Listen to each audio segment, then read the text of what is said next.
Selamat siang Jemaat Next Gen, selamat datang kembali di ibadah kita. Namun hari ini seperti yang kalian bisa lihat, saya tidak sendiri, saya bersama dengan teman kita yang satu ini, Jesela.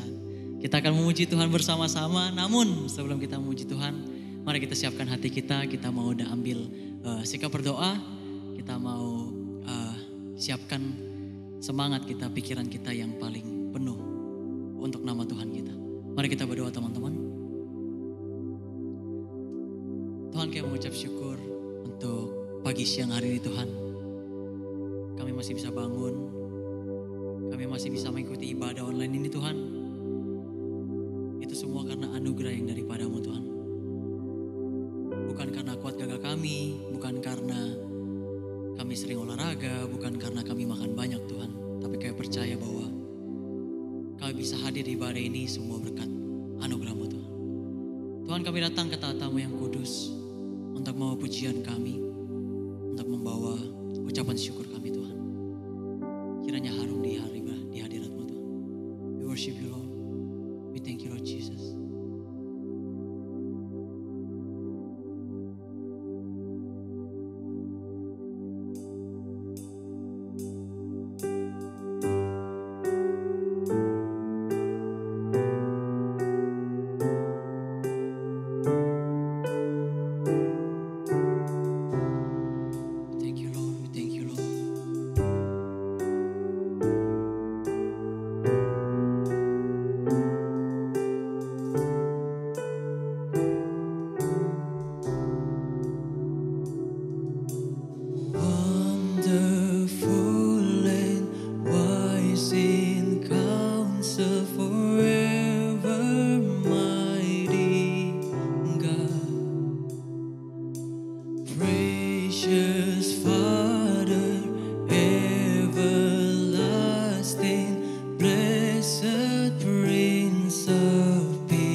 of God with us.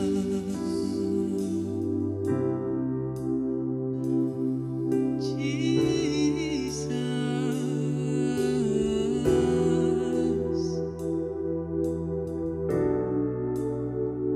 our Savior.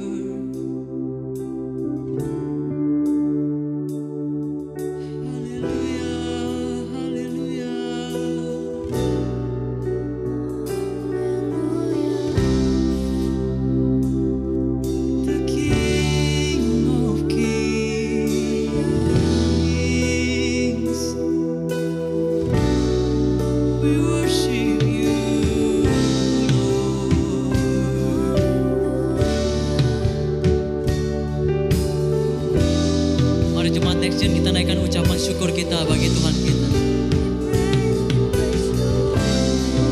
Thank you Lord Jesus.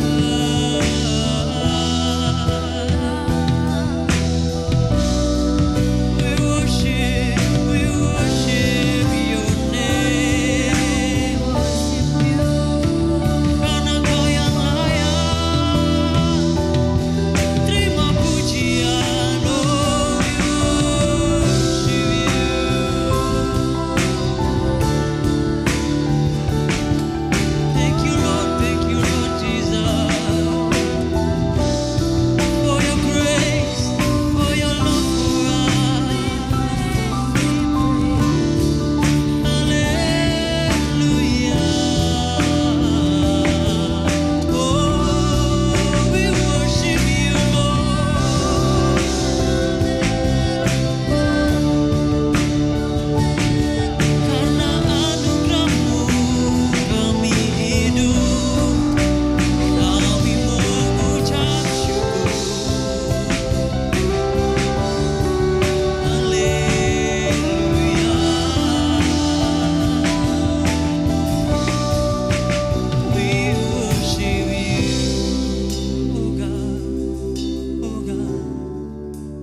Terima kasih Tuhan. Kami bawa pujian kami lagi Tuhan. Dengan iman kami Tuhan. Dengan roh dan kebenaran kami. Kiranya Engkau beserta kami Tuhan. Dimanapun kami berada. Lewat pujian ini kami menyatakan iman kami Tuhan. Worship you Lord Jesus.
percaya kebangkitan ada dalam kita.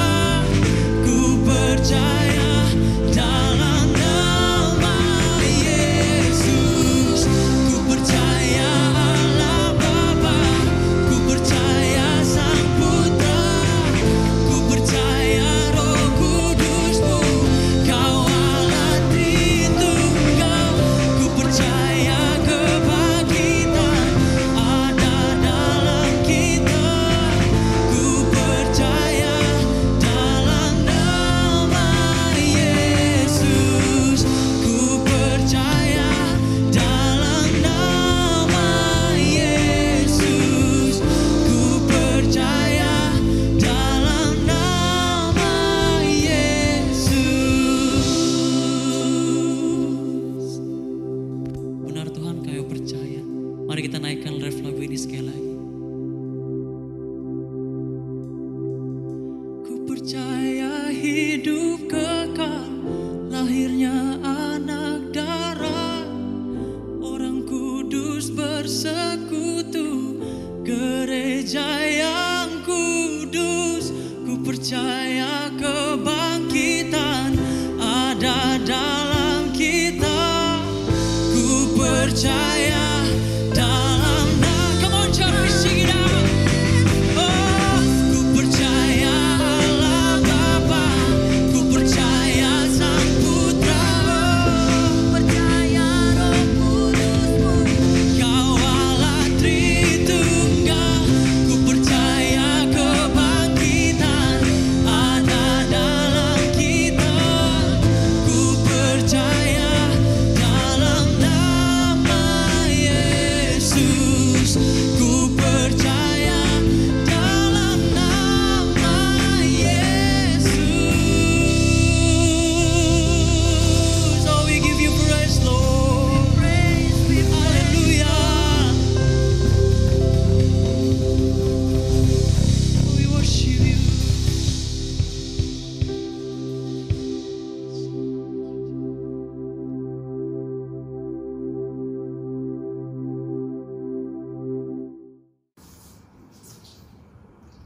Mari kita berdoa.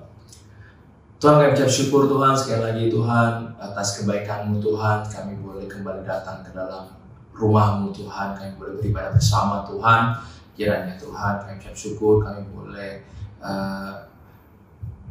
mengangkat pujian kami Tuhan, penghormatan kami akan Engkau Tuhan. Kalau sudah kami akan mendengar firman-Mu, sebagai dari firman-Mu Tuhan, Kau berkati setiap kami, Kau pakai hamba-Mu Tuhan, supaya firman ini boleh disampaikan dengan begitu sederhana Tuhan, dan kami boleh sama-sama belajar dan mengerti akan kebenaran firman-Mu. Terima kasih Tuhan Yesus, dalam nama-Mu Tuhan kami berdoa. Amin. Oke, selamat siang teman-teman semua. Saya yakin ya kita semua dalam keadaan baik saja, walaupun kita masih beribadah secara online. Nah, tapi saya yakin hadirat Tuhan itu pasti ada selalu bersama dengan kita. Oke, hari ini saya akan berbicara kepada teman-teman tentang sebuah pertumbuhan iman kekristenan kita. Nah, waktu kita sekolah ya teman-teman ya, waktu kita sekolah mungkin kita pernah belajar tentang yang namanya makhluk hidup, ya. Dimana dikatakan gini loh, makhluk hidup itu ada apa? Ada tanaman, ada hewan, dan ada manusia. Oke? Nah, ciri-ciri dari makhluk hidup apa sih?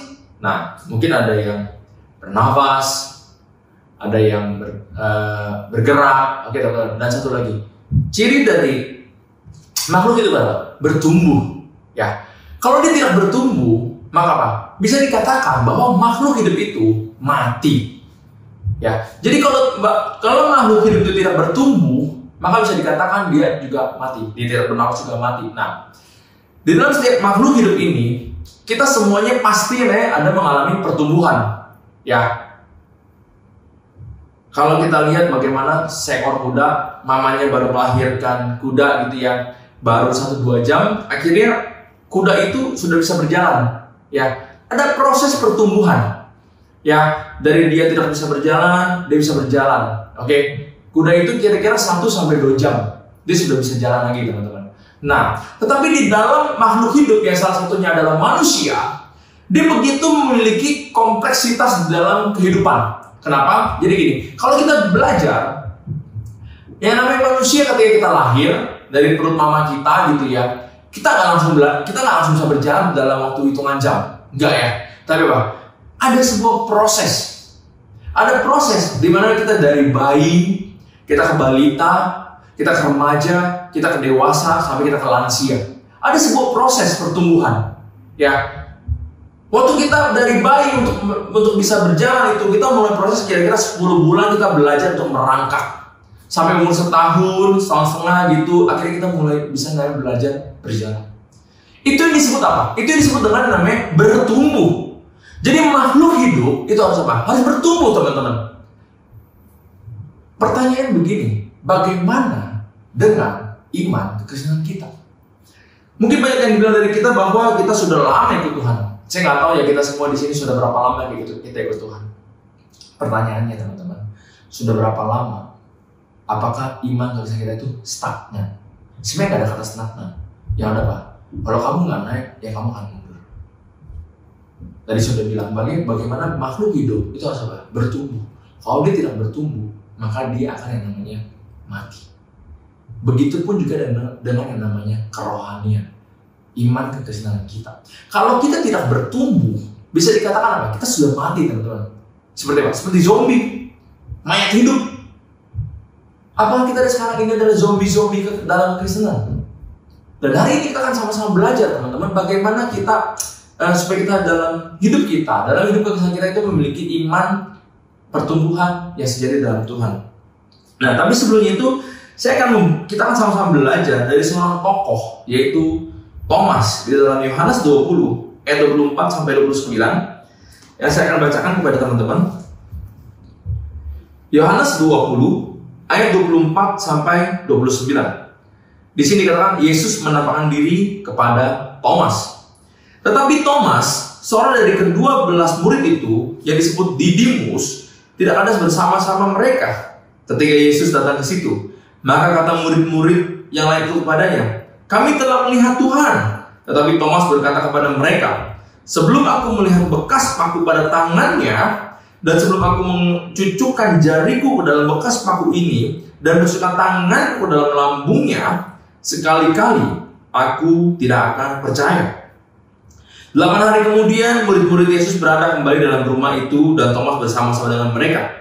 Sementara pintu-pintu terkunci, Yesus datang dan ia berdiri di tengah-tengah mereka dan berkata, "Damai sejahtera bagi kamu." Kemudian ia berkata kepada Thomas, "Taruhlah jarimu di sini dan lihatlah tanganku. Ulurkanlah tanganmu dan cucukkanlah ke dalam lambungku, dan jangan kau tidak percaya lagi, melainkan percayalah." Thomas menjawab dia, "Ya Tuhan dan Allahku," kata Yesus kepadanya.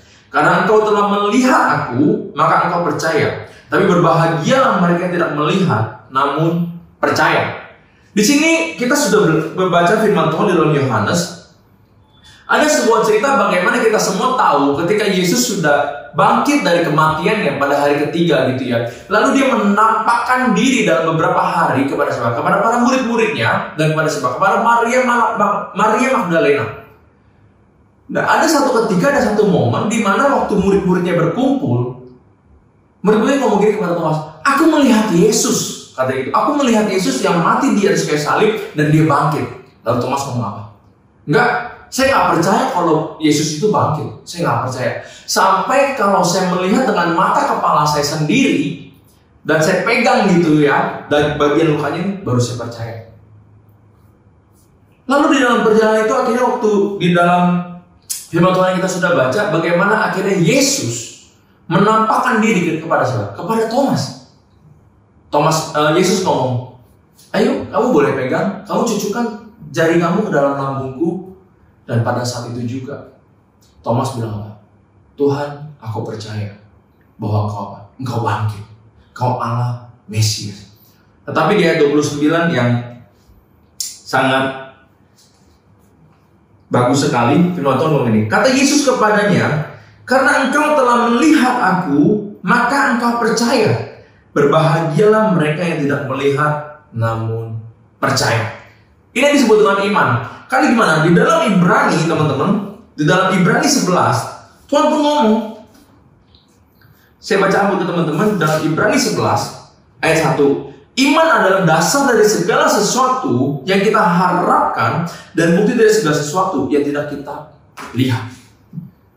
Ada beberapa kali waktu teman saya ngomong kayak gini, susah ya kita mesti beriman kepada Tuhan. Saya bilang, kenapa susah? Karena Tuhan gak kelihatan, dia bilang kayak gitu. Tuhan gak kelihatan, bagaimana saya bisa mempercayakan sesuatu yang tidak kelihatan itu? Saya ngomong kayak gini,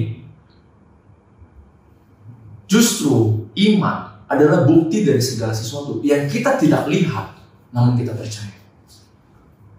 Kita nggak ngelihat Yesus secara kasat mata, teman-teman. Ya di sini nggak tahu ya, teman-teman udah pernah ngeliat Yesus atau belum secara kasat mata, kecuali waktu zaman para murid-murid Yesus. Tapi kita di sini nggak pernah ngeliat Yesus.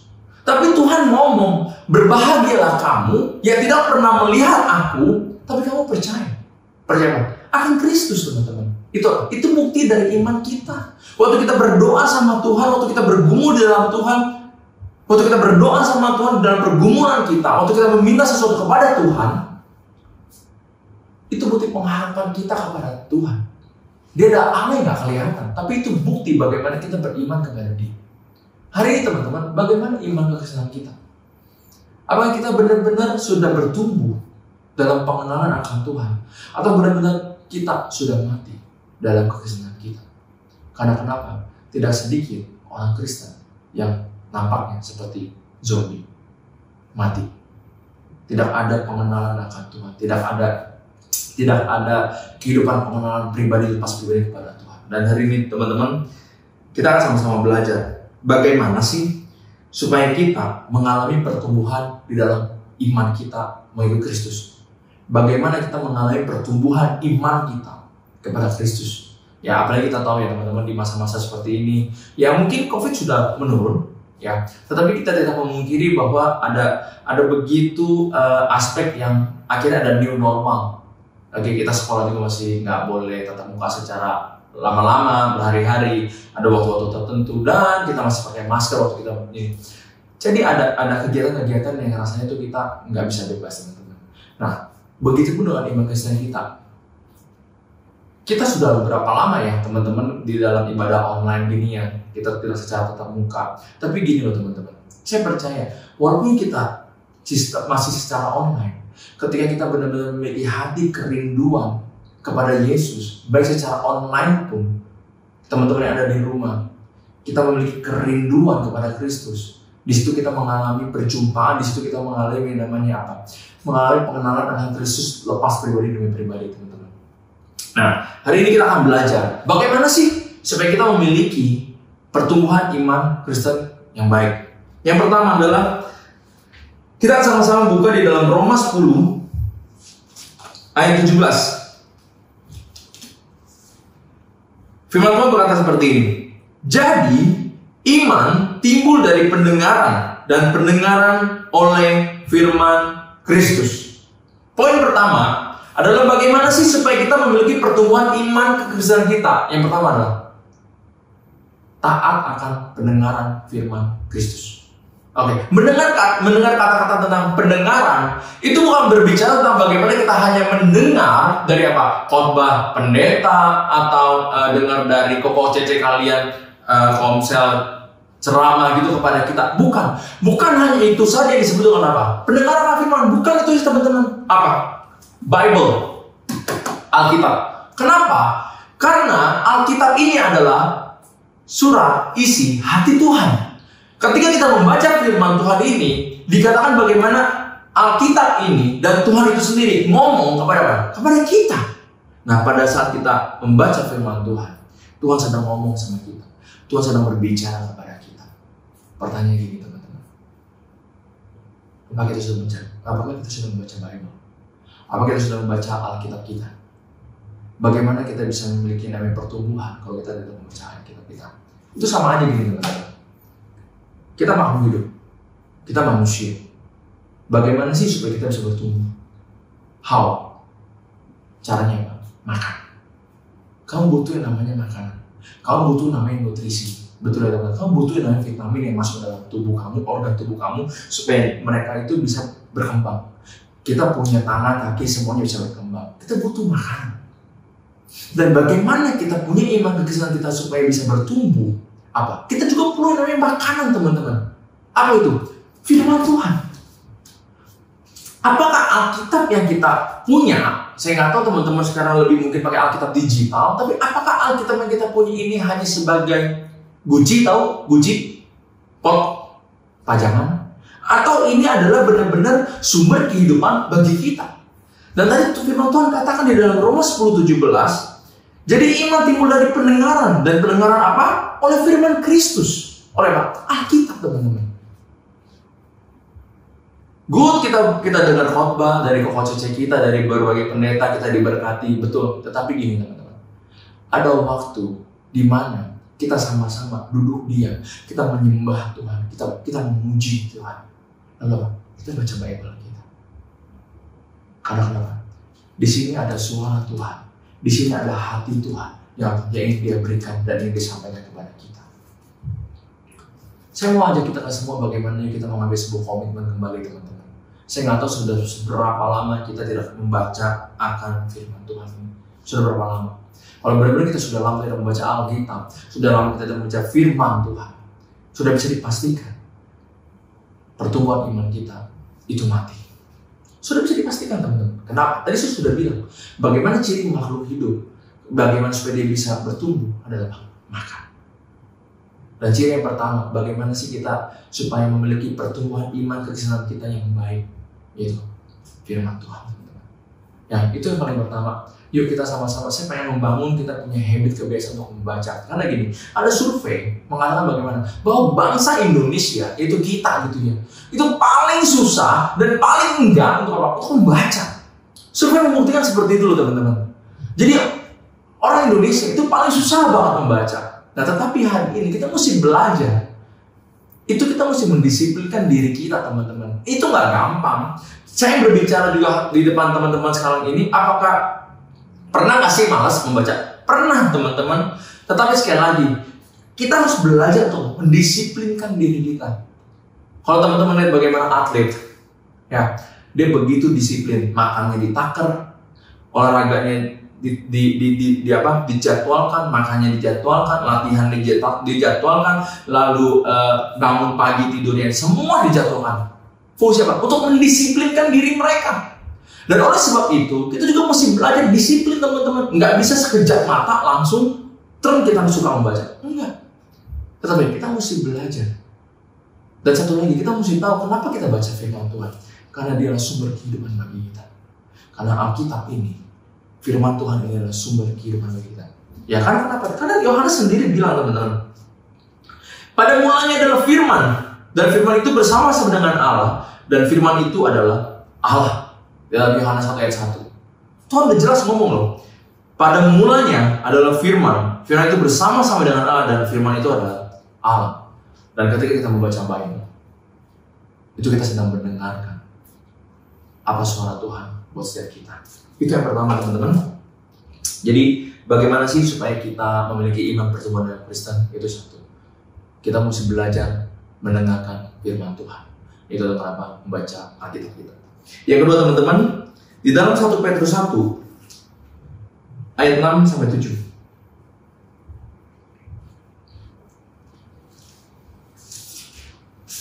1 Petrus 1 ayat 6 sampai 7.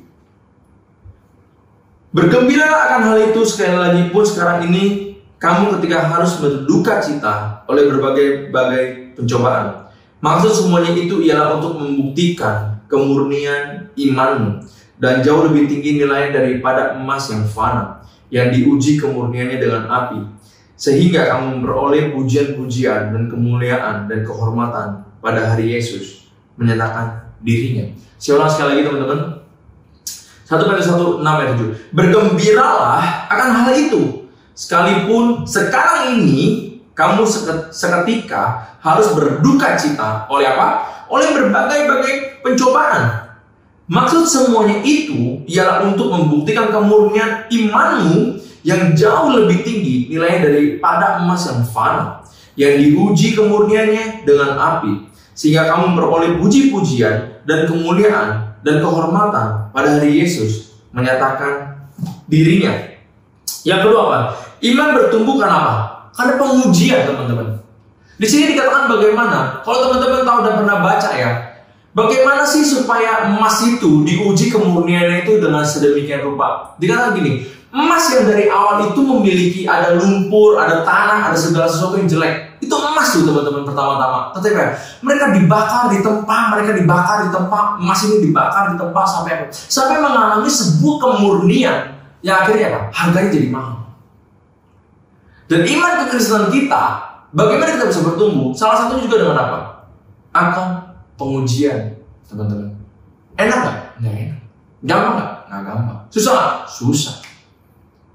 Tetapi inilah salah satu bukti bagaimana kita memiliki iman yang benar-benar bertumbuh dalam Tuhan. Karena gini, tidak sedikit orang Kristen yang ke gereja, yang percaya sama Tuhan, itu hanya apa? Hanya pengen mencari berkat-berkatnya aja. Betul nggak sih? Hanya pengen apa? Hanya pengen mencari sesuatu yang baik untuk dirinya sendiri saja. Ketika mendapat sebuah masalah, ketika mendapat sebuah tantangan, ketika mendapat segala sesuatu yang tidak enak dalam hidupnya, mulai tuh nyala-nyalain Tuhan. Katanya Tuhan baik, dia penuh kasih, penuh sayang, penuh mesra. Tapi kok dia ini ya, kasih saya ujian yang begitu berat ya. Rasanya tuh saya nggak bisa melampaui dan tidak bisa keluar ya dari masalah ini. Teman-teman, di situ adalah bukti bagaimana kita berserah kepada Tuhan. Melalui pengujian-pengujian itu Tuhan ingin memurnikan kita. Melalui penderitaan itu Tuhan ingin memurnikan hati kita. Karena kenapa? Ini gak gampang teman-teman. Susah. Orang yang berbicara di depan kalian pun waktu Tuhan menimpa dengan masalah, mungkin di dalam hati kecil kita pengen ngomong Tuhan, I give up. Saya pengen nyerah Tuhan. Tapi satu hal yang saya tahu bagaimana satu Petrus katakan bahwa seperti emas yang ditempa supaya dia memiliki kemurnian. Emas aja yang begitu fana teman-teman. Kita adalah makhluk Tuhan diciptakan dengan begitu sempurna oleh Yesus. Kenapa? Di dalam Ayub kalau teman-teman baca bagaimana Tuhan menguji Ayub, ya, anak-anaknya meninggal, harta kekayaannya habis, istrinya mencaci maki dia. Tetapi ya Ayub ngomong kayak gini, di dalam semua kesudahannya itu, Ayub ngomong apa? Dalam semua kesudahan ini, aku baru tahu. Mungkin dulu aku mendengar kata Allah dari orang, namun sekarang aku mendengar Allah itu dari langsung, teman-teman. Hari ini berbahagialah kita teman-teman.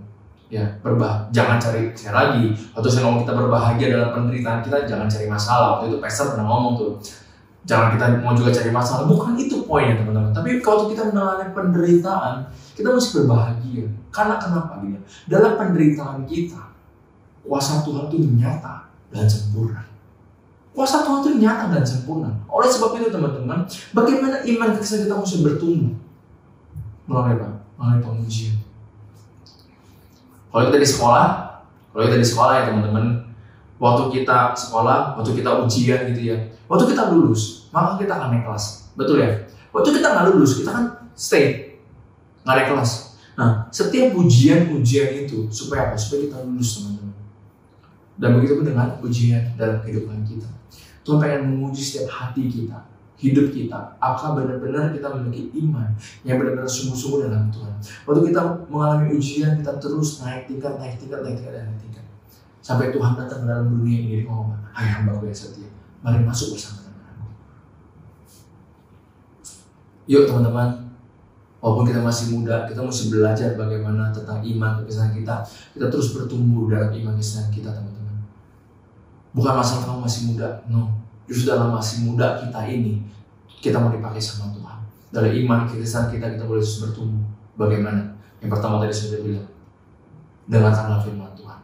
Baca Alkitab teman-teman. Nggak gampang, tapi ya kita belajar untuk mendisiplinkan diri kita. Yang kedua bagaimana? Mungkin dari berbagai rintangan, hambatan, tantangan, ujian yang Tuhan mungkin berikan kepada kita. Tujuannya untuk apa? Memurnikan setiap hati kita. Supaya iman kita terus bergantung sepenuhnya kepada Tuhan. Depend on. Seperti apa? Dalam Yohanes ngomong bagaimana kita adalah ranting-ranting anggur yang harus menempel kepada pohonnya itu sendiri teman-teman. Dan kita adalah ranting-ranting. Kita mesti menempel pada pokok anggurnya itu. Itu Yesus Kristus. Untuk tadi sudah hati, mari kita berdoa. Tuhan, terima kasih Tuhan. Kami ucap syukur Tuhan atas firman-Mu Tuhan. Kiranya setiap firman-Mu yang hamba-Mu boleh sampaikan Tuhan, itu boleh begitu sederhana oleh setiap kami Tuhan. Dan biarlah Tuhan firman-Mu yang sudah diberikan ini boleh ditanam subur, ditabur dengan baik Tuhan, boleh berbuah subur dalam setiap kehidupan kami. Biar Roh Kudus-Mu Tuhan yang terus menolong hidup kami, terus menolong kehidupan kami Tuhan, dan supaya Roh Kudus-Mu juga Tuhan boleh membimbing kami Tuhan, terus belajar untuk menjadi serupa akan Kristus, supaya iman pengenalan kami itu boleh bertumbuh terus hari demi hari Tuhan. Terima kasih Tuhan, dalam nama Tuhan Yesus kami berdoa, amin. Tuhan Yesus berkati.